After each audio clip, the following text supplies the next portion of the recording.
Good evening, YouTube. Boston Trench coming at you with another review. Today I'm covering the Epic Strike Batmobile from the Batman v Superman toy line. I can't really describe it right here, but I've really been looking forward to having it in my collection. But again, I can't describe it just by having it in the box. So I'm going to have to take it out and show you all individually what I have to say about its parts, accessories, and detail. Alright, here it is, the Epic Strike Batmobile. You know, at first I was a little hesitant to get this, but at the same time, as I said before, I was looking forward to having it in the collection. I was mainly worried because I was afraid it wouldn't fit any figures inside of it, but that was proven wrong, which is what I will get to later. But let's just talk about how this thing looks. It looks fantastic. Alright, here it is out of the box, the Epic Strike Batmobile. You know, I had my doubts, but this figure delivered. It's absolutely incredible. The amount of detail put into this basic mold, this tiny plastic mold, is so amazing that it blew me away. It honestly did. It has such little paint features right here. It says a danger, do not open sort of thing. Yep. And, get this, the windows in here, you can actually see through them. Now, the color of this is a very dull gray, which most people have added a darker metallic gray in custom paints, which I won't do because I'm not good at that sort of thing yet. And the rest of it is all plastic. Now, the wheels are plastic as well, hard plastic, so they might scuff up a table like this if you continuously brum off of it like mad. But, you know, it's still a fun figure.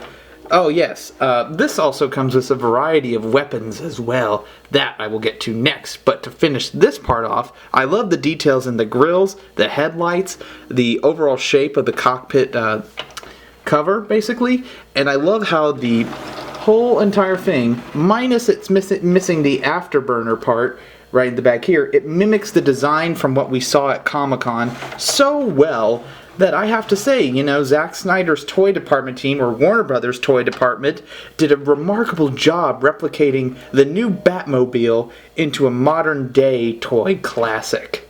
Alright, here is the Epic Strike Batmobile's weapons. He comes with a cannon that shoots 2 kryptonite blasts that will knock Smallville into oblivion. I love the design of the kryptonite blast. I wish that they were glow in the dark, because wouldn't that be cool to, like, after your kids play with it in the sun, all of a sudden when it's at night, when you go in the room to like tuck them in, you see the kryptonite blasts glowing in the dark. I think that would be a pretty cool design for sequels. Who knows? But I like how they look. I like how they glow in the light. It really gives it that sort of radioactive look to it. It comes with basic push button launchers right here that you'd see in any toy, which I'm amazed they're trying to bring back the Kenner thing. Now let's go to the other reason why this is called the Epic Strike Batmobile. Okay, let's get to another reason why this is called the Epic Strike Batmobile. Now, it's called that other than for the part of shooting Superman. It has an addition where when you play as Superman, you can hit this, which causes this to pop off. You see, you simply push it. Yes, and it caused the cockpit as well as these parts to fall off. See, the covers of the Batmobile. And as you can see, it has a detailed look inside with silver metallic paint of guns, ammunition, and explosives all lined within it. Now the cockpit is pretty basic. You have the, you know, average seat where one Batman can fit, which I will show later, and it has this really nice seat within it, and also, as I said before, hold on, the windows right here can actually be see-through. Now that's only if you choose not to customize it. It's still, you know, it's got problems with it because you can clearly see the bolts in there, and it'll probably stick to a figure that's bigger than this and it will prevent it from shutting. A problem I have with this is when you push it, the cockpit goes up, and you know, it's okay if it does that because it might happen in the movie for all I know. But, you know, it really is heartfelt for the figure collectors who don't want their cockpit to be blown up as soon as those parts come off, you know? Also, these things are hard to keep on. Like, if you even put it over after you simply, you know, like put them all back in, they feel like they're sturdy on, they will fall off immediately. They need some sort of click system or some type of locking mechanism within it so that it stays on there even when you turn it upside down.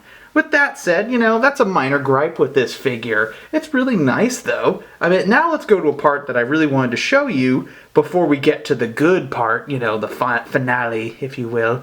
Let's go to the part that will really excite fans. Okay guys, this is what I've been waiting for. I'm going to show you what it can do to your Superman. Let's see the Man of Steel handle this. Yeah. Whoa! Knocked him down! Dang! So yeah, now the day is saved thanks to Batman. What a crack up. Anyway, you know, that was pretty cool, and it shows you the blunt force of these kryptonite blasts right here. So it doesn't damage your figure, but personally don't use the movie figures to be shot at because it might chip some of their paint away. So yeah, that was my review of the Batman v Superman Epic Strike Batmobile. I give it a 10 out of 10. It's a lot of fun if you can ignore the paint issues and the obvious issues with the chassis exploding. It's still great though, and it's worth buying for your kids or for yourself. Remember to peace out and subscribe.